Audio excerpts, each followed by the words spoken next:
Hello friends, welcome to my channel PCS with Chauhan. Guys, मेरा नाम है कीरत चौहान। दोस्तों, यहाँ चल रही है हमारी दृष्टि आईएएस की जो क्विक बुक है, हम उसको कर रहे हैं, जिसमें भारत एवं विश्व का भूगोल और जिसमें भी अभी हमारा चल रहा है भारत का भूगोल। चैप्टर नंबर 14 पे पहुँच चुके हैं, जो कि है जनसंख्या एवं नगरीकरण, यानी कि पॉपुलेशन अर्बनाइजेशन। तो गाइस, अभी पार्ट 2 करेंगे इसका। और दोस्तों, यहाँ पे आप मेरा व्हाट्सएप नंबर देख सकते हैं। अगर आपको कोई क्वेरी, कोई हेल्प की ज़रूरत हो तो आप मुझे व्हाट्सएप कर सकते हैं। तो गाइस, एक बार आप लोग सिलेबस देख सकते हैं। हम लोगों ने चैप्टर नंबर 1 से स्टार्ट किया था। अभी जो है हम पहुंच चुके हैं चैप्टर नंबर 14 पे, और जो टोटल चैप्टर्स हैं वो है हमारे 17 तक। तो ये यानी कि अब ये बुक हमारी होने वाली है ख़त्म, फटाफट ख़त्म हो जाएगी। तो गाइस, अगर आप लोग को अच्छा लगे, मेरा पढ़ाना अच्छा लगता हो, तो प्लीज़ वीडियो को लाइक करिएगा, और चैनल को सब्सक्राइब नहीं किया है तो चैनल को सब्सक्राइब कर लीजिएगा।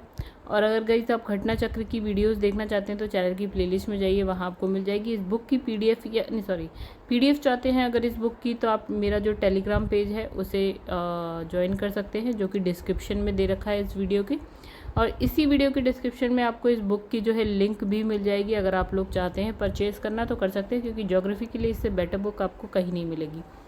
आइए बात करते हैं, जहाँ तक कर चुके थे उससे आगे की। तो हम बात करेंगे जनगणना, यानी कि सेंसस 2011, अंतिम आंकड़े के मुख्य बिंदु हम देखते हैं यहाँ पे। चलिए अब देखिए क्या होता है। ये 10-10 साल में जनगणना होती है, हम जानते हैं। तो यहाँ पे है 2001 से लेकर 11 तक की जो दशक है उसके, इसमें क्या है, वास्तविक रूप से जो पिछले दशक की तुलना में लगभग जो है जनसंख्या वृद्धि दर क्या है, कम रही है। इसका मतलब इसने कहा कि जो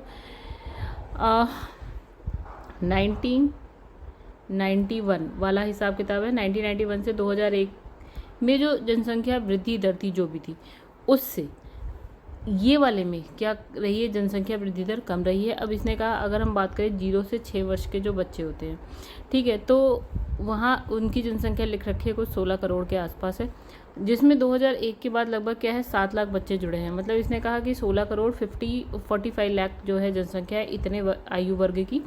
तो इसमें पिछले दशक के अपेक्षा जो है, अगर अभी की बात करें तो 7 लाख के आसपास बच्चे और बढ़ गए हैं, ठीक है। अब इसने कहा 6 वर्ष से कम उम्र के बच्चों की जो संख्या है, अगर हम उत्तर प्रदेश में बात करें तो यहाँ लिखा है 3 करोड़ 7 लाख। बिहार में देख लीजिएगा आप 1 करोड़ 91 लाख। महाराष्ट्र भी इम्पॉर्टेंट है, 1 करोड़ 33 लाख। अगर आप मध्य प्रदेश है तो 1 करोड़ 8 लाख जरूर देखिएगा। राजस्थान वाले भी अपना देखेंगे 1 करोड़ 6 लाख के, मतलब इतना है। तो कुल योगदान इसमें लेकर 56% है, ठीक है। 6 वर्ष से जो कम के बच्चे हैं उनका योगदान। अब इसने कहा 6 वर्ष से कम उम्र के बच्चों की जो संख्या है 2001 में, यहाँ कुछ लिखिए 16 करोड़, और गाइस यहाँ पे भी कुछ वही है 16 करोड़ 45 लाख, और यहाँ है 38 लाख। तो अब वाले में थोड़ी सी बढ़ गई थी। अच्छा, अब इसने कहा 2011 में देखिए 44 लाख है, यानी कि इससे आपको ज़्यादा ही मिलेगा, ठीक है। अब इसमें क्या है, बालकों की संख्या वर्ष 2001 में यहाँ लिखी है 8 करोड़ 49 या 50 लाख के आसपास। और 2011 की बात करें तो यहाँ पे 8 करोड़ 57 लाख, ठीक है। तो यहाँ पे है 49 लाख, यहाँ है 57 लाख। तो यहाँ पे क्या है, बढ़ रही है। बालिकाओं की संख्या, ये बालकों की संख्या थी। अब बालिकाओं की संख्या अगर हम 2001 की बात करें, 2011 का देखें तो 2001 में 7 करोड़ 88 लाख के आसपास, या और 2011 में 7 करोड़ 87, यानी कि यहाँ से यहाँ पे क्या देख रहे हैं आप कि कम हुई है। अच्छा, इसने कहा 6 वर्ष से कम उम्र के बच्चों की जनसंख्या कुल जनसंख्या का कितना है आपका 13.59% है, जबकि अगर हम 2001 में बात करें तो ये था आपका 15.9%, यानी कि आप देखें तो यहाँ पे क्या हो रहा है, कम हो रही है, ठीक है। 2011 वाले में कम हुई। तो इस तरह बच्चों की संख्या जो है आपके 2.8% की यहाँ पे क्या देखी जा रही है, गिरावट देखी जा रही है, ठीक है। यानी कि 6 साल से कम बच्चों की जनसंख्या की बात करें तो 2.8% की गिरावट देखी जा रही है। अब इसने कहा राष्ट्रीय लिंगानुपात में क्या है, 10 अंकों की वृद्धि देखी गई लिंगानुपात में, तो ये अच्छी बात है। मतलब इसने कहा 2001 की बात करें तो 1000 पुरुषों पे 933 स्त्रियाँ थी। 2011 की बात करें तो यहाँ पे 1000 पुरुषों पे कितनी है, 943 स्त्री यानी फीमेल है। यानी यहाँ से आपने यहाँ पे क्या देखा कि 10 अंकों की बढ़ोतरी हो रही है। तो 1971 की जनगणना के बाद जो है ये सबसे ऊंचा मतलब दर्ज किया हुआ क्या है, लिंगानुपात है, सबसे ऊंचा 1971 के बाद। अब इसने कहा 2 राज्य हैं, एक यहाँ पे लिखा है जम्मू कश्मीर, फिलहाल आज ये यूनियन टेरिटरी है लेकिन 2011 में राज्य था। तो जम्मू कश्मीर और बिहार की अगर हम देखें लिंगानुपात में, तो यहाँ पे हमने क्या देखा कि उसमें गिरावट दर्ज हुई। ठीक है, मतलब 2001 से अगर 2011 की तरफ आप जाएंगे तो हम देखेंगे कि जो जम्मू कश्मीर और बिहार में क्या है, लिंगानुपात में गिरावट दर्ज हुई। 6 वर्ष से कम उम्र के बच्चों के अगर लिंगानुपात की बात करें तो यानी कि 1000 छोटे बच्चों में यानी कि लड़कों में कितनी 919 लड़कियां हैं।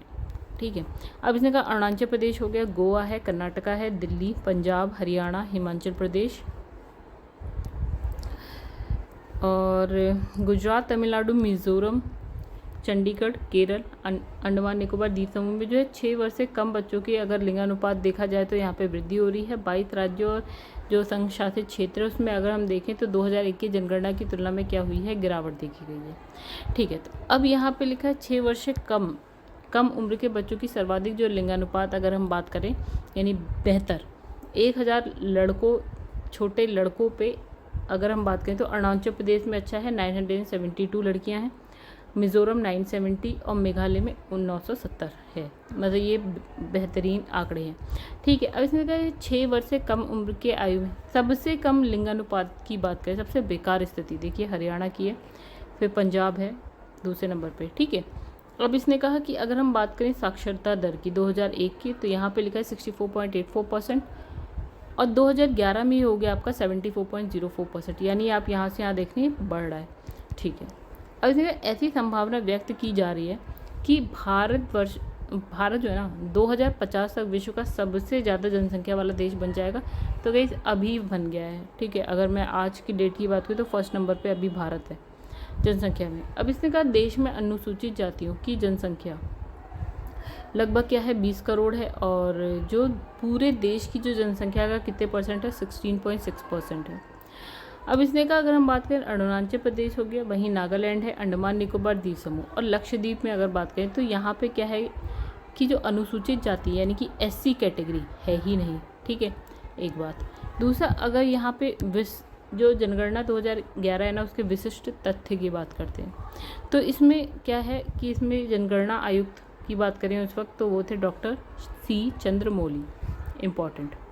ठीक है, अब इसने कहा कि 2011 का जो शुभांकर है वो क्या है आपका प्रगणक शिक्षिका। ठीक है, और अगर हम इसमें बात करें आदर्श वाक्य या थीम की बात करें, आवर सेंसस आवर फ्यूचर, हमारी जनगणना हमारा भविष्य।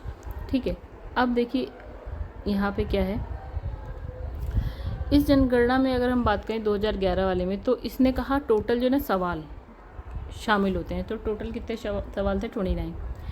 भारत में विश्व की जो है 17.5% जनसंख्या जो है निवास करती है, विश्व की 17.5%। भारत की जनसंख्या America, Indonesia, Brazil, Pakistan, Bangladesh और जापान, अगर इन सब की जनसंख्या मिला दीजिए ना तो भारत की अकेले जनसंख्या है।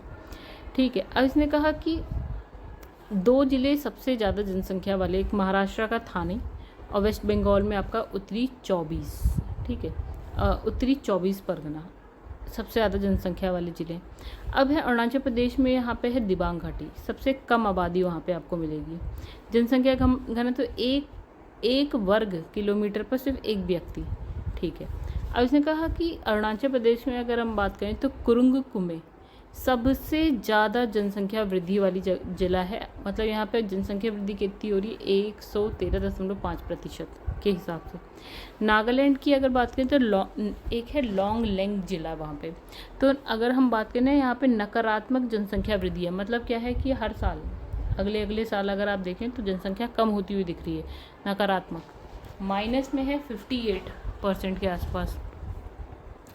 फिर इसने यहाँ लिखा है कि उत्तर पूर्वी दिल्ली की बात करें यानी कि उत्तर पूर्वी दिल्ली में सबसे ज़्यादा जनसंख्या घनत्व गई। देखिए ज़रा पर वर्ग किलोमीटर पे कितने लोग रह रहे हैं यहाँ पे 37,000 के आसपास। अब पुडुचेरी का जो माहे है, माहे में लिंगानुपात देखिएगा इस सबसे ज़्यादा, यानी कि 1000 पुरुषों पे 1176 जो है स्त्रियाँ हैं। अब वहीं दमनद्वीप में अगर हम दमन की बात करें तो वहाँ लिंगानुपात देखिएगा कितना कम है, कितना है 1000 पुरुषों पे सिर्फ और सिर्फ 533 महिलाएं हैं। ठीक है, मतलब कि कह सकते हैं कि 2 पुरुषों पे 1 महिला। मिज़ोरम के सेरछिप ज़िले में अगर हम साक्षरता देखें तो क्या है गए सबसे ज़्यादा, यानी कि 90.76% है।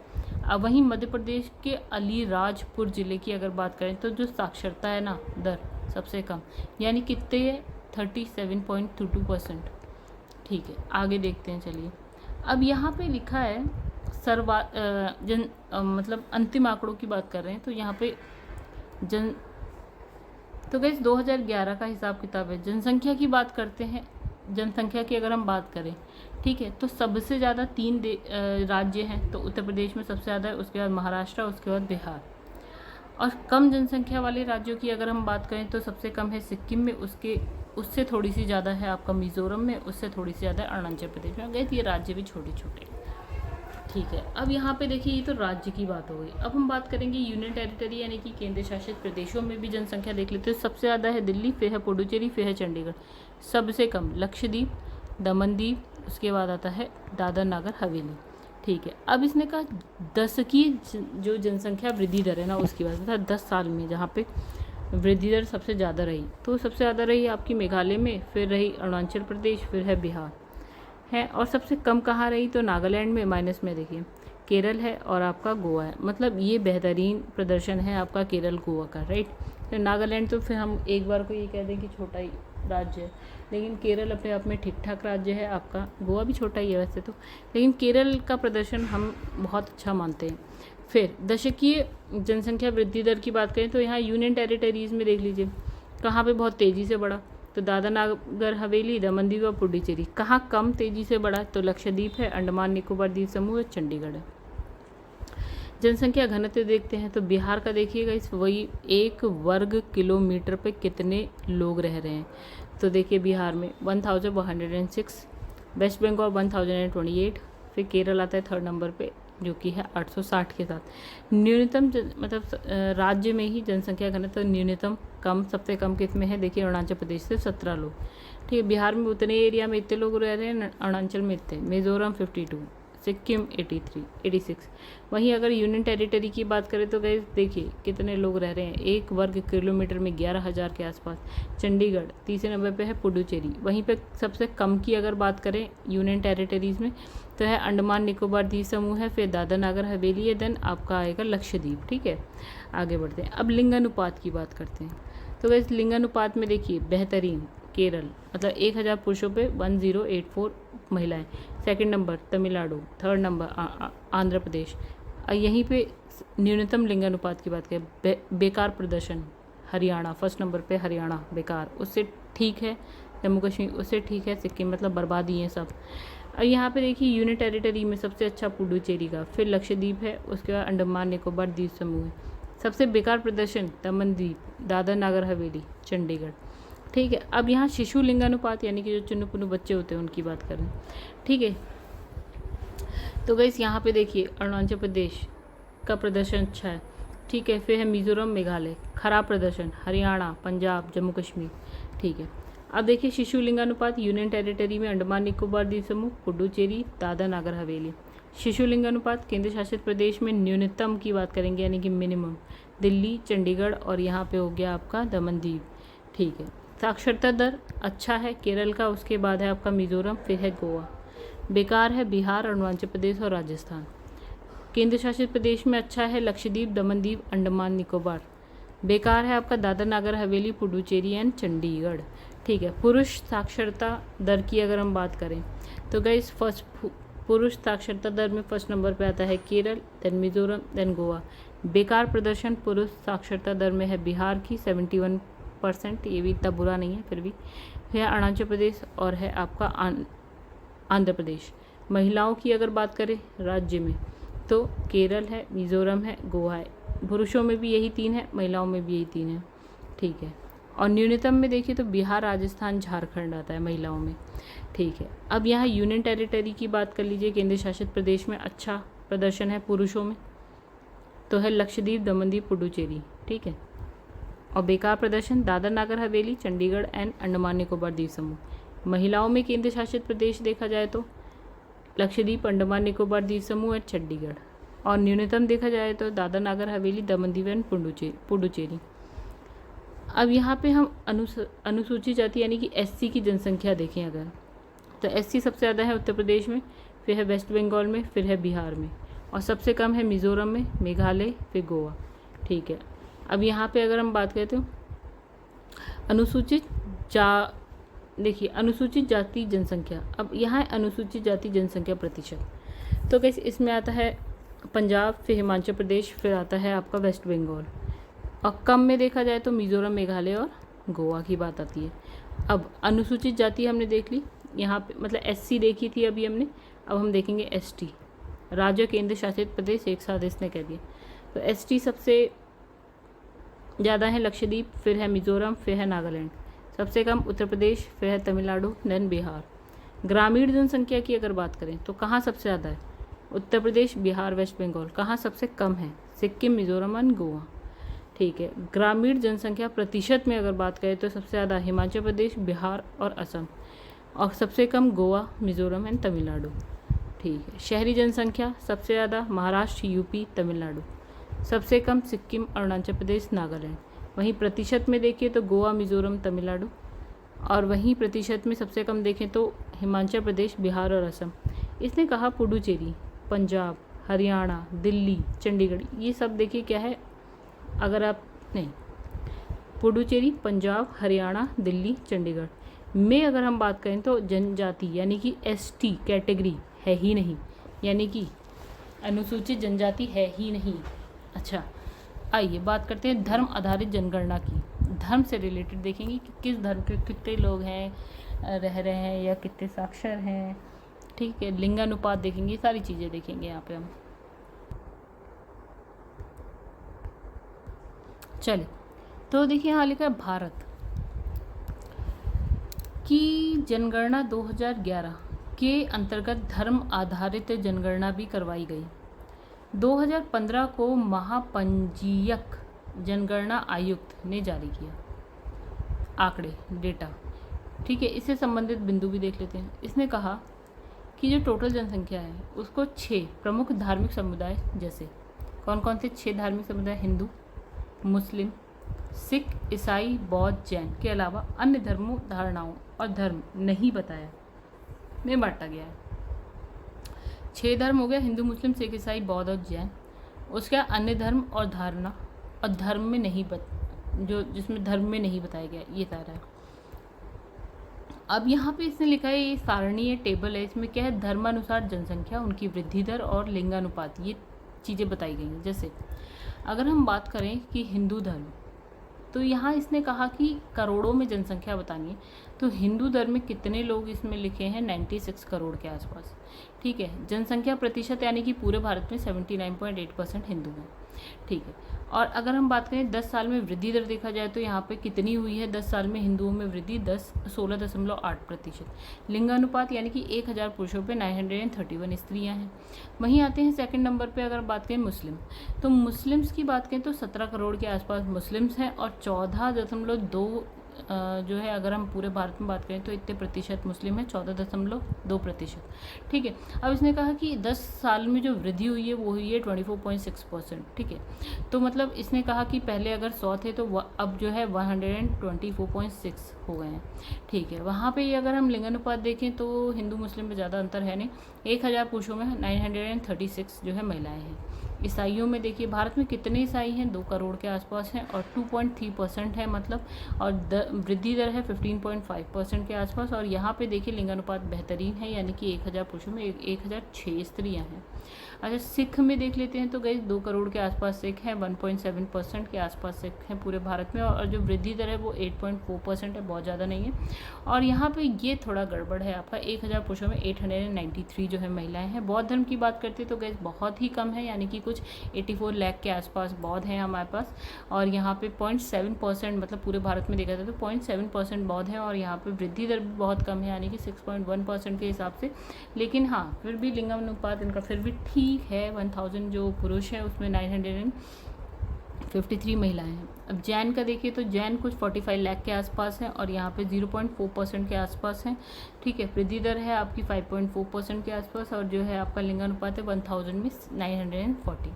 अन्य धर्म और धारणाओं में विश्वास की बात करें तो आप देख सकते हैं, एक बार धर्म नहीं बताया है वो भी आप देख सकते हैं, इतना कोई खास जरूरी नहीं है। कुल में देखा जाए तो भारत की जनसंख्या इसने कह दी 121 करोड़ के आसपास है, यानी कि 100% है। यहाँ इसने का वृद्धि दर जो है जनसंख्या में भारत की जो हो रही है वो है 70.7% के साथ। और यहाँ पे देखिए यह है लिंगानुपात, यानी कि 1000 पुरुषों में 943 जो है महिलाएं हैं। पूरे भारत की बात करी इसने।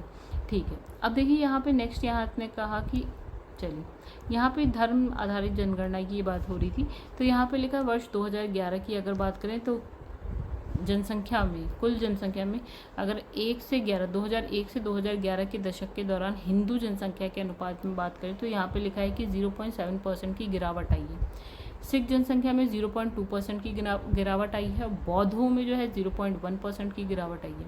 ठीक है, अब मुस्लिम जनसंख्या में अगर हम बात करें तो इसने कहा कि 0.8% की वृद्धि हुई है। मतलब इसने कहा कि हिंदुओं में गिरावट आई, सिखों में भी गिरावट आई, बौद्धों में भी गिरावट है, लेकिन मुस्लिम्स में 0.8% की वृद्धि हुई। तो इसी दौरान अगर हम ईसाई और जैन जनसंख्या की बात करें तो उसमें ज़्यादा कोई खास उल्लेख, मतलब इसमें परिवर्तन हुआ नहीं है। ठीक है, अब इसने कहा देश में शीर्ष 4 हिंदू बहुल जनसंख्या वाले राज्य या केंद्र शासित प्रदेश की बात करें, मतलब जहां हिंदू सबसे ज़्यादा है, तो एक है हिमाचल प्रदेश, एक है दादर नागर हवेली, उड़ीसा है, छत्तीसगढ़, यहाँ हिंदू जनसंख्या ज़्यादा है। अच्छा, और 4 ऐसे राज्य या केंद्र शासित प्रदेशों की बात करिए जहाँ पे मुस्लिम जनसंख्या ज़्यादा है, तो जैसे लक्षद्वीप हो गया, जम्मू कश्मीर हो गया, असम हो गया, आपका वेस्ट बंगाल हो गया, यहाँ आपको मुस्लिम जनसंख्या ज़्यादा मिल जाएगी। अब है सामाजिक आर्थिक जाति आधारित जनगणना की अगर हम बात करें या 2011 की, तो गाइस यहाँ लिखा है जो पहली बार है ना जो जाति आधारित जनगणना है वो कब हुई है, 1931 में हुई है, 1931 में हुई है। जनगणना वैसे कब से हो रही है गाइस, 1871 या 1881 आप कह सकते हैं तब से हो रही है, लेकिन जो जाति आधारित हुई तो वो पहली बार हुई है 1931 में, राइट। अब इसने कहा कि स्वतंत्रता, जब भारत को स्वतंत्रता मिली है उसके बाद क्या है, सामाजिक आर्थिक जाति आधारित जनगणना है ये पहली। ठीक है, तो इसने कहा है इसकी जो शुरुआत है 2011 को क्या है, पश्चिमी त्रिपुरा के संखोला ग्राम से की गई। ठीक है, तो देखिए इसने कहा कि अगर हम जाति आधारित बात करें तो 1931। अब दूसरी बात इसने कहा सामाजिक आर्थिक जाति आधारित अगर हम बात करें तो 2011 से स्टार्ट हुई है, और सबसे पहले कहाँ हुई, पश्चिमी त्रिपुरा के संगोला ग्राम से। ठीक है, आगे बढ़ते हैं। अब इसने कहा कि सामान्य जनगणना जहां गृह मंत्रालय के अंतर्गत जनगणना आयुक्त के तत्वाधान में होती है, मतलब नॉर्मल जो जनगणना है गृह मंत्रालय के अंतर्गत होती है आपकी जनगणना आयुक्त के अंडर में। ठीक है, वहीं अगर हम SECC की बात करें, मतलब ये वाली सामाजिक आर्थिक जाति आधारित SECC की अगर हम बात करें तो गैस ये कहाँ हो रही है, ग्रामीण विकास मंत्रालय और योजना आयोग द्वारा संपन्न होती है। यानी अब योजना आयोग क्या है, वो अब तो है नीति आयोग। ठीक है, तो इसके द्वारा होती है संपन्न। ठीक है, चलो, तो इसने कहा है जो SECC की जो शहरी हिस्से के सर्वेक्षण हेतु क्या होता है, इसमें हासिम समिति और जो ग्रामीण हिस्सा उसके सर्वेक्षण के लिए सक्सेना समिति की सिफारिश मानी गई या आमंत्रित की गई। ठीक है, अब इसने कहा कि इससे क्या होगा, विभिन्न सरकारी योजनाओं के जो लाभार्थी हैं उनकी सही पहचान की जा सकेगी। एक बात, समाज के विभिन्न वर्गों के लिए मांग अनुसार जो है नीति निर्माण या क्रियान्वयन किया जा सकेगा। दूसरी बात, ठीक है, तो अब इसने ये कहा कि अगर हम बात करें कि जो SECC ग्रामीण की अगर हम बात करें तो इसने कहा स्वतः बाहर किए गए परिवार, स्वतः शामिल परिवार हैं। तो इसने कहा कि जो स्वतः बाहर किए गए परिवार है ना इसमें तो इस जनगणना में, ठीक है, तो इसमें क्या है कि निम्न प्रकार से आय संपत्ति धारित, मतलब वाहन है 50,000 या उससे अधिक सीमा वाला क्या है, किसान क्रेडिट कार्ड है। फिर इसमें लिखा है सरकारी कर्मचारी सदस्य, यहाँ पे लिखा है 10,000 से अधिक आय वाला जो है कोई सदस्य है। और फिर इसमें लिखा है आय करदाता है, यहाँ पे व्यवसाय करदाता। फिर है 3 से अधिक कमरों वाला इनके पास मकान होगा, रेफ्रिजरेटर होगा, क्या है लैंडलाइन फ़ोन होगा, सीमा से अधिक क्या होगा, सिंचित भूमि है। ठीक है, वहीं इसने कहा कि जो स्वतः शामिल परिवार है ना इसमें, जैसे कौन से परिवार, मकान रहित परिवार, ठीक है, बेरोजगार, दान पर निर्भर हैं ये, मैनुअल सफाई कर्मचारी हैं ये, ठीक है। बंधुआ मजदूरी से मुक्त कराए गए हैं, मतलब बहुत बुरी स्थिति में है यहाँ पे सब। आदिम, और यह है आदिवासी समूह यहाँ पे आ रहा है, ठीक है। अब इसने कहा कि जो आदिम या आदिवासी समूह के बारे में थोड़ा सा लिखा है यहाँ पे। तो इसने कहा जो ये आपकी जो अनुसूचित जनजाति है उसमें भी बहुत जो गरीब लोग हैं ना, उसको हम आदिम आदिवासी समूह में डाल देते हैं, ठीक है। इनकी पहचान कैसे की जा रही है, जैसे खेती के लिए पूर्व कृषि स्तर की तकनीकी का उपयोग, ठीक है, मतलब पहले जैसे होती थी। साक्षरता का बेहद निम्न स्तर, मतलब पढ़े लिखे नहीं हैं लोग। समूह की जनसंख्या में क्या हो रहा है यहाँ पे, गिरावट या स्थिरता देखी जा रही है। अब जैसे हम पढ़ क्या रहे थे वैसे गाइस, हम यहाँ पे ना SECC की बात कर रहे थे, तो SECC के पॉइंट्स देखिए यहाँ पे।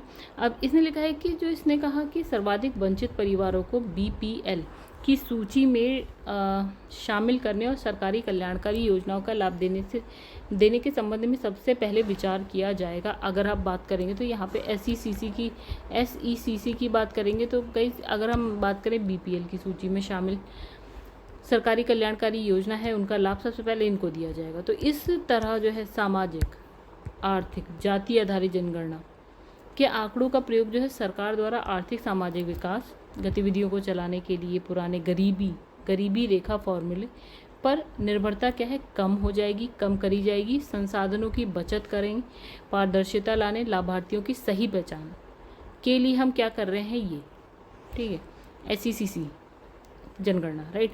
तो ये जो SECC 2001 में का जो निष्कर्ष निकला वो क्या निकला, इसने कहा कि टोटल 24.4 करोड़ परिवारों में 17.9 करोड़ ग्रामीण क्षेत्र से संबंधित है, ठीक है, मतलब गरीबी का स्तर देखा जा रहा है तो उसमें भी जो है 24.4 करोड़ में से जो ग्रामीण क्षेत्र में है वो है आपके 17.7, यानी कि आपका कुछ 73.3%, यानी कि काफ़ी ज़्यादा। अब इसका जो ये 17.9 करोड़ ग्रामीण परिवार में से भी इसने कहा कि 10.7 करोड़ जो है वंचित माने गए हैं, मतलब इनके पास जो सुविधाएं हैं, लाभ हैं या सरकारी योजनाएं नहीं ही पहुंच रही हैं, ठीक है। अब यहाँ जैसे इसने लिखा है 13% ग्रामीण परिवार जो है अभी भी कहाँ रह रहे हैं, कच्चे मकानों में रह रहे हैं। 30% ग्रामीण परिवार जिनके पास मकान है लेकिन कृषि भूमि नहीं है, शारीरिक श्रम जैसे ये ईंटें पत्थर उठाना टाइप ये वाले काम करते हैं। 36% ग्रामीण जो है आपके असाक्षर हैं, पढ़े लिखे नहीं हैं। 64% जो है साक्षर में भी लगभग इसने कहा कि 21% जो है प्राथमिक शिक्षा भी पूर्ण नहीं करी है, यानी क्लास 5th तक भी नहीं गए हैं। अब इसने कहा लगभग 1.80 लाख परिवार आजीविका के लिए जो हाथ से जो मैला ढोने वाले काम होते हैं ना वो कर रहे हैं। संख्या के घटते क्रम में क्या है, राज्यों में इनका वितरण देखिए तो सबसे ज़्यादा कहाँ है ऐसा परिवार, ऐसे लोग कहाँ मिलेंगे, महाराष्ट्र में मिलेंगे। दूसरे नंबर पे इसने कहा मध्य प्रदेश, तीसरे नंबर पे है आपका उत्तर प्रदेश, देन त्रिपुरा है, कर्नाटका है, पंजाब है। भारत की 0.1% जो जनसंख्या है वो गए समलैंगिक वर्ग के अंतर्गत शामिल है। समलैंगिक वर्ग में कितनी, भारत की 0.1% जनसंख्या। अब इसने कहा जन्म, मृत्यु और प्रवास की बात करें तो इसने कहा जन्म, मृत्यु और प्रवास जनसंख्या में परिवर्तन के 3 घटक है, ठीक है, यानी कि जनसंख्या में परिवर्तन के 3 घटक की बात करें तो जन्म है, मृत्यु है, प्रवास है। जनसंख्या में परिवर्तन में देखा जाए तो जनसंख्या में वृद्धि भी हो सकती है या जनसंख्या में कमी भी हो सकती है, ठीक है। इसमें लिखा है अशोधित जन्म दर की अगर हम बात करें तो इसने लिखा है फॉर्मूला क्या है, किसी वर्ष में कुल जीवित जन्म, वर्ष के मध्य की अनुमानित जनसंख्या इंटू 1000, ठीक है। अगर आपको याद हो रहा है तो ठीक है, नहीं हो रहा है तो कोई बात नहीं। ये प्रति 1000 पर जन्मे जीवित बच्चों की संख्या है ये, ठीक है। मतलब इसने कहा कि 1000 बच्चों ने जन्म लिया है और इसमें कितने बच्चे जो है जीवित बचे हैं उसकी बात की जा रही। मतलब कुछ तो ऐसा भी होता है बच्चे ख़त्म हो सकते हैं। इसने कहा अशोधित मृत्यु दर, मतलब इसने कहा प्रति 1000 जनसंख्या में मृतकों की संख्या, 1000 लोगों में कितने लोगों की मृत्यु हुई है। तो इसे कहा किसी वर्ष में मृतकों की कुल संख्या और इसे उस वर्ष के मध्य में अनुमानित जनसंख्या तो इंटू 1000, ठीक है। अब इसने लिखा है एक स्थान से अन्य स्थान की ओर गमन करना क्या कहलाता है, प्रवास। आप यहाँ कहीं रहते हैं, यहाँ से आप अब यहाँ जाके रहने लगे, प्रवास। तो ये स्थायी अस्थायी हो सकता है, प्रवास स्थायी भी हो सकता है अस्थायी भी। ठीक है। प्रवासियों का नए स्थान या गंतव्य यानी कि जो डेस्टिनेशन होता है वहाँ पे अगर गमन करना है आपको, तो हम क्या कहते हैं, इसे बोलते हैं अप्रवास बोलते हैं। ठीक है। अब गाइस एक है कि जैसे कि आप कहीं से कोई एक स्थान पे रह रहे हैं, ये है उद्गम स्थान, तो वहाँ से या जहाँ आप रहते हैं वहाँ से अगर आप दूसरी जगह पे गमन कर रहे हैं तो इसे हम बोलते हैं उत्प्रवास। ठीक है। अब इसने कहा बेरोजगारी हो गया, निम्न जीवन स्तर हो गया, प्रतिकूल मौसम दशाएं हो गई, प्राकृतिक आपदा है, महामारी है, राजनीतिक अस्थिरता है, सामाजिक अलगाव, अशांति आदि प्रतिकर्ष कारक हैं। अर्थात ये कारक जो है उत्प्रवास को मजबूत करते हैं। मतलब अगर ये सारे कारण होते, इन्हीं कारणों की वजह से इंसान जो है ना अपना वो स्थान जहाँ वो रह रहा होता है उसे छोड़ के कहीं और चला जाता है। अब इसने कहा कि रोजगार है, बेहतर जीवन स्तर हो गया। ठीक है। मतलब यहाँ सब नेगेटिव बातें हैं। अगर ये नेगेटिव बातें होंगी तो आप अपना स्थान छोड़ के कहीं और चले जाएंगे, उत्प्रवास करेंगे। वहीं अगर रोजगार है, कहीं पे है, बेहतर जीवन स्तर है, अनुकूल जलवायवीय दशाएं हैं, शांति है, स्थायित्व है, सामाजिक सौहार्द है, ये सारी चीज़ें, तो क्या होगा, अपकर्षक कारक हैं। यानी कि गाइस ये अप्रवास को प्रेरित करते हैं। मतलब ये अगर किसी एक स्थान पे ये सारी चीज़ें आपको मिलेंगी तो आप उस तरफ खींचे जाओगे। ठीक है। आप उस तरफ जाओगे। ठीक है। अब इसमें लिखा है जनसंख्या की प्राकृतिक वृद्धि दर किसी स्थान की, इसने कहा कुल जनसंख्या में एक निश्चित समय के बाद कुल मृत्यु के कारण आने वाले अंतर को क्या बोलते हैं, प्राकृतिक वृद्धि दर बोलते हैं। एक पर्टिकुलर टाइम के बाद टोटल जो जन्म हो रहा है, टोटल जो मृत्यु हो रही है, मृत्यु होने के कारण जो है आने वाले अंतर को हम क्या बोलते हैं, जनसंख्या की प्राकृतिक वृद्धि दर बोलते हैं। ठीक है। समझे। प्राकृतिक वृद्धि दर जन्म की कुल संख्या, मृत्यु की कुल संख्या, आरंभिक वर्ष की कुल संख्या इंटू 100। याद हुआ तो ठीक, नहीं हुआ कोई बात नहीं। वास्तविक वृद्धि दर की यहाँ पे बात करी। इसने कहा किसी क्षेत्र में एक निश्चित समय अवधि में अंतिम वर्ष की कुल जनसंख्या प्रारंभिक वर्ष की कुल जनसंख्या में अंतर को प्रारंभिक वर्ष की कुल जनसंख्या में विभाजित करके 100 से गुणा, बकवास लिखिएगा ये देखिए। इसने कहा जनसंख्या की वास्तविक वृद्धि दर, तो इसने कहा निश्चित समय अवधि में अंतिम वर्ष की जनसंख्या सपोज 100 है, निश्चित समय अवधि में प्रारंभिक वर्ष की जनसंख्या सपोज 80 थी, निश्चित समय अवधि में प्रारंभिक वर्ष की जनसंख्या 80 इंटू 100 कर दो, तो आपके पास जनसंख्या की जो है वास्तविक वृद्धि दर आ जाएगी। अब इसने कहा शिशु मृत्यु दर हो गया, बाल मृत्यु दर या मातृ मृत्यु दर, इनकी बात करते हैं। ये भी बहुत इंपॉर्टेंट बात है गाइस, आपको पता होना चाहिए। इसने कहा सामान्य मृत्यु दर के अलावा अगर हम बात करें, शिशु मृत्यु दर हो गया, बाल या मातृ यानी कि माता की मृत्यु हो जाती है जब माँ जो है जन्म दे रही होती है बच्चे को, तब तो मातृ मृत्यु दर किसी भी देश में जो है स्वास्थ्य पोषण की स्थिति के बारे में बताता है, संकेतक है। ठीक है। मतलब अगर हम बात करें IMR यानी कि आपका शिशु मृत्यु दर की, इंग्लिश में क्या बोलते हैं IMR, infant mortality rate, right, IMR। ठीक है। तो इसने कहा प्रति 1000 जीवित जन्मे शिशु में से 1 वर्ष या उससे भी कम आयु के शिशु की मृत्युओं की संख्या, 1 वर्ष में आप कहें कि 1000 बच्चे पैदा हुए जीवित हैं, लेकिन कुछ समय 1 साल के अंदर इसने कहा कुछ बच्चों की मृत्यु हो गई। ठीक है। तो बच्चे सपोज 20 बच्चों की मृत्यु हुई तो 980 हो गया आपका IMR हो गया, राइट। अब इसने कहा बाल मृत्यु दर, बाल मृत्यु दर में देखिए क्या होता है गाइस कि यहाँ देखिए जो शिशु मृत्यु दर है 0 से 1 साल के अंदर की हमने बात करी। अब बाल मृत्यु दर में हम 1 साल से 5 साल के बच्चों की बात कर रहे हैं, यानी कि बच्चे जो 5 साल तक के हैं उनकी सेम बात लिखिए जो ऊपर।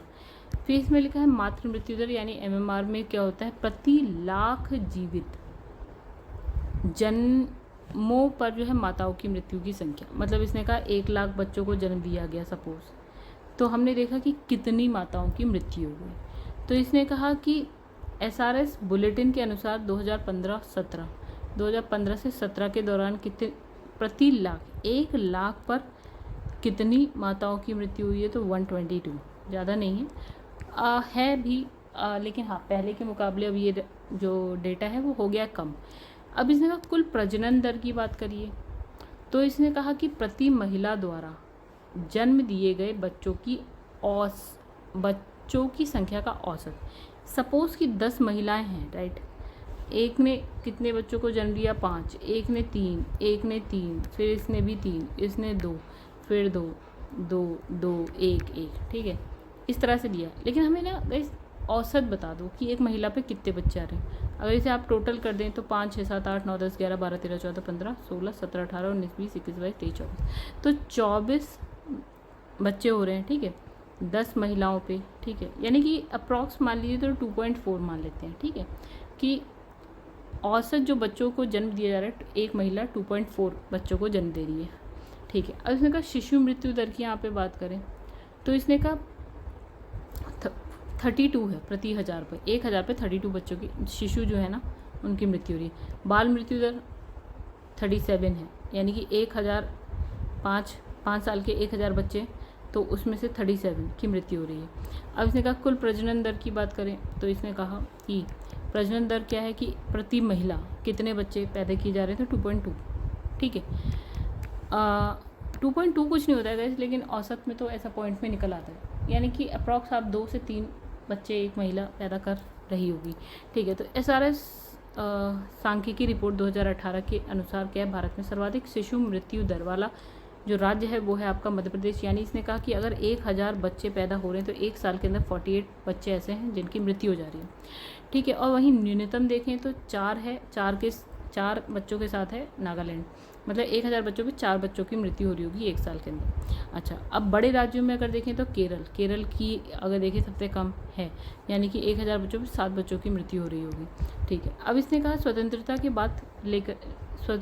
बाद लेकिन बाद से, मतलब 1947 के बाद से अब तक की अगर हम बात करें IMR, CMR और MMR में क्या आई है? कमी आई है। मतलब अगर आप स्वतंत्रता यानी 1947 के आसपास की बात करें तो ये सब हाल बहुत बुरे थे, मतलब बच्चे भी बहुत ख़त्म हो रहे होंगे, जो 5 साल तक के बच्चे की भी मृत्यु ज़्यादा हो रही होगी, माताओं की मृत्यु भी ज़्यादा हो रही होगी।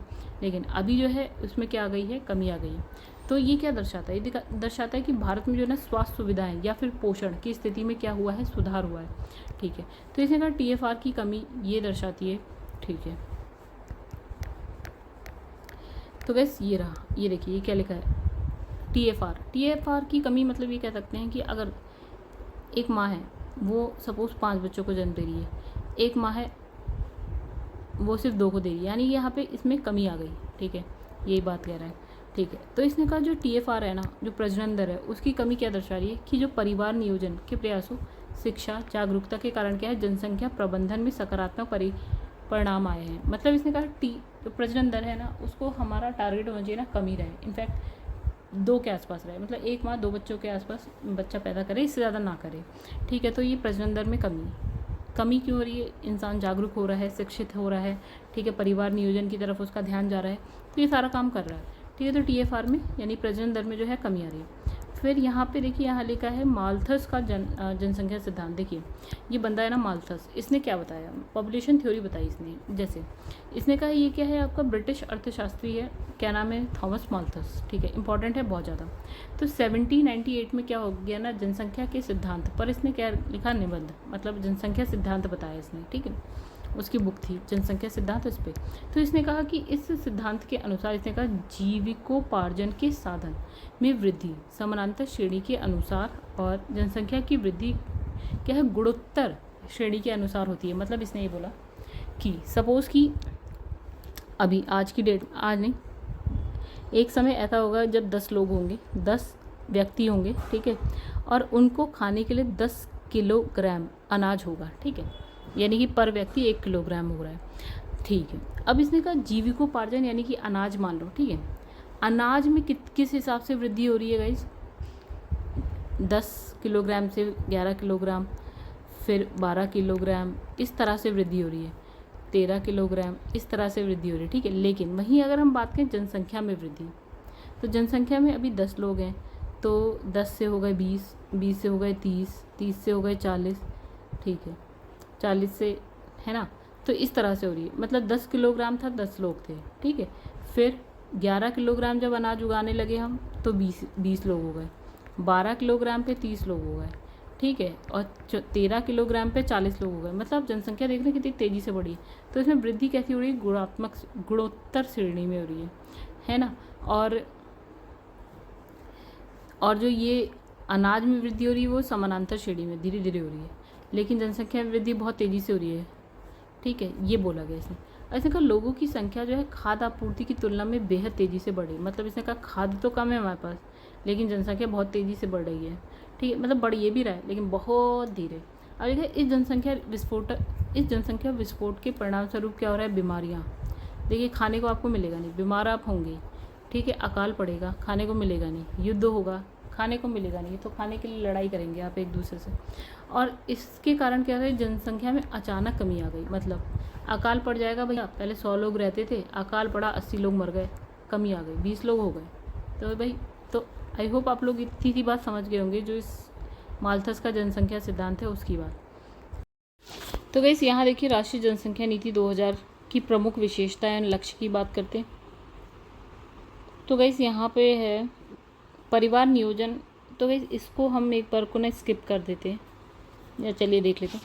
परिवार नियोजन अपनाकर कुल प्रजनन दर यानी कि TFR को 2010 तक कम कर प्रतिस्थापन स्तर या औसतन 2.1 बच्चे प्रति माता लाना है। मतलब इसने कहा कि 2010 तक इसका टारगेट क्या था कि एक माँ जो है 2.1 बच्चों तक जो है बच्चे जो है पैदा करे। हालांकि इसने कहा 2018 में भी हमारा अभी तक ये जो टारगेट है वो पूरा नहीं होता का, अभी भी कितना है 2.2, ठीक है। मतलब इसने कहा 2010 में 2.1 होना चाहिए, लेकिन अभी 2018 के जो आंकड़े उसमें 2.2 है, यानी अभी भी कम नहीं है। 80% प्रसव यानी जब डिलीवरी होती है तो प्रसव अस्पतालों में, और 100% जो है प्रसव प्रशिक्षित व्यक्ति द्वारा कराए जाते हैं। मतलब पहले ही क्या होता था कि डिलीवरी जो है ना घरों में हो जाती थी, लेकिन अभी जो है मैक्सिमम आप देख रहे हैं कि हॉस्पिटल में हो रहे हैं। इसने कहा शिशु मृत्यु दर को जो है 30 शिशु प्रति 1000 से कम करना है। 2018 में कितना है कि 1000 जो शिशु होते हैं ना 1 साल तक के बच्चे, तो उसमें से जो है कुछ 32 के आसपास जो है मृत्यु हो जाती है। मातृ मृत्यु दर की वहीं बात करें, 2015 से 17 का जो आंकड़ा है वो कहता है कि 1 लाख माता जो बच्चे को जन्म दे रही है उसमें से जो है 122 की मृत्यु हो रही है अभी भी। तो इसने कहा सभी जन्म, मृत्यु, विवाह, गर्भधारण का पंजीकरण करना, टीके द्वारा रोकी जा सकने वाली बीमारियों के बचाव के लिए क्या है टीकाकरण करना, ये सारी चीज़ें करवाएं जरूरी है। विवाह की उम्र की बात करें तो लड़कियों की 18 है और लड़कों की कितनी 21। प्रजनन नियंत्रण और क्या है विभिन्न प्रकार के जो है आपके गर्भ निरोधक जो होते हैं ना उसकी उपलब्धता के विषय में जागरूकता फैलाएं, यानी कि गर्भ निरोधक का यूज़ करें, ये सब बात बताइए कि इसके लिए जागरूकता फैलाएं। परिवार नियोजन परिवार कल्याण से संबंधित जो सामाजिक क्षेत्र कार्यक्रम है के कार्यान्वयन पर क्या करें आप जोड़ दें, ठीक है। क्वेश्चन आंसर देख लेते हैं गाइस। पहला क्वेश्चन है कह रहा है कि जनगणना 2011 के अनुसार लिंग अनुपात के संबंध में भारत में राज्यों का सही अवरोही क्रम कौन सा है? तो गाइस सबसे अवरोही क्रम का मतलब होता है गाइस ज़्यादा, उससे कम, उससे कम, उससे कम, ठीक है। तो इसने कहा लिंग अनुपात की बात सबसे ज़्यादा है आपका यहाँ पे आंसर है आपका उत्तराखंड, इनमें टॉप इन पॉइंट्स में है उत्तराखंड, फिर है वेस्ट बंगाल, फिर है मध्य प्रदेश और फिर है जम्मू कश्मीर। अच्छा, निम्नलिखित में से कौन सा कथन सही है बताना 2011 के सेंसेक्स के अनुसार। तो इसने कहा कि 7 वर्ष या उससे अधिक आयु का कोई व्यक्ति जो किसी भी भाषा में समझ के साथ जो है पढ़ और लिख सकता है साक्षर कहलाता है। तो ये बात सही है। 7 साल का कोई भी व्यक्ति है अगर वो किसी भी भाषा में पढ़ लिख सक रहा है तो यानी कि वो साक्षर है, ठीक है। फिर इसने लिखा है 2011 की जनगणना से संबंधित अतिरिक्त आंकड़ों के अनुसार भारत के किस समुदाय में सबसे कम लिंग अनुपात है? तो कई इन सब में सबसे कम लिंग अनुपात है सिख धर्म में। अच्छा, 2011 की जनगणना के अनुसार निम्नलिखित राज्यों में से किस में अनुसूचित जातियों की जनसंख्या का प्रतिशत उसकी कुल जनसंख्या प्रतिशत के हिसाब से न्यूनतम है? तो वैसे यहाँ पे है उत्तर प्रदेश, बिहार, तमिलनाडु, केरल में आंसर है हमारा उत्तर प्रदेश। और इधर जनगणना 2011 के अनुसार निम्न में से किस राज्य में जनसंख्या में कमी आई है? तो देखिए यहाँ लिखा है नागालैंड, मणिपुर, त्रिपुरा एंड सिक्किम। तो आंसर है यहाँ पे नागालैंड में। नेक्स्ट यहाँ पे लिखा है 2011 कि भारत की जनगणना के अनुसार निम्नलिखित में से कौन सा आदर्श वाक्य उपयोग किया गया है। तो आंसर यहाँ पे है आवर सेंसस आवर फ्यूचर। ठीक है, मतलब हमारी जनगणना हमारा भविष्य। ठीक है, तो नेक्स्ट यहाँ पे देखिए क्या लिखा है कि जनगणना 2011 के अनुसार निम्नलिखित में से किसमें जो है जनसंख्या घनत्व सबसे कम है। उत्तर प्रदेश, वेस्ट बंगाल, बिहार और केरल। तो संख्या घनत्व सबसे कम है, तो इसमें आंसर है ए यानी उत्तर प्रदेश। फिर इसमें लिखा है निम्नलिखित में से राज्यों को 2011 की जनगणना के अनुसार उनके नगरीकरण के अवरोही मतलब ज़्यादा, कम कम कम कम में व्यवस्थित कीजिए और राज्यों के नीचे दिए गए कूट से सही उत्तर चुनिए।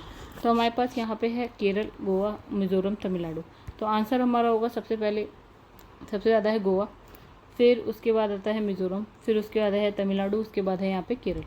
चलिए आगे बढ़ते हैं। भारत की 2011 की जनगणना के अनुसार सर्वाधिक जनसंख्या निम्नलिखित नगरीय युग्मों में से किस में दर्शाई गई है। तो गाइस यहाँ पे है आपकी सबसे ज़्यादा जनसंख्या की बात करें तो मुंबई और दिल्ली। ठीक है, नेक्स्ट निम्नलिखित में से किस राज्य में 2011 की जनगणना के अनुसार 10 लाख से ज़्यादा जो है नगरीय समूह नहीं है। तो देखिए हरियाणा, जम्मू कश्मीर, झारखंड और उड़ीसा किस में नहीं है। तो ये हो गया आपका 10 लाख से ज़्यादा किस में नहीं है, उड़ीसा में। ठीक है, अब यहाँ निम्नलिखित 2011 की जनगणना के अनुसार भारत की जनसंख्या विश्व जनसंख्या की कितने प्रतिशत है। तो गाइज यहाँ पे है हमारा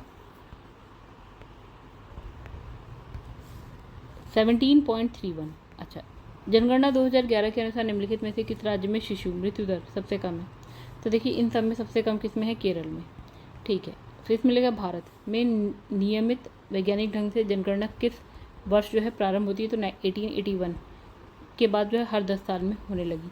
2011 की जनगणना के अनुसार अगर हम बात करें तो भारत में जनसंख्या घनत्व कितना है। तो गाइस कितना है आपका 382। चलिए ये हो गया हमारा कंप्लीट। और नेक्स्ट जो चैप्टर है गाइस वो है आपकी प्रजातियाँ और जनजातियाँ, वो हम अपनी नेक्स्ट वीडियो से करेंगे। फिलहाल इस वीडियो में इतना ही। अगर आपको पसंद आए तो वीडियो को लाइक करिएगा, चैनल को सब्सक्राइब करिएगा।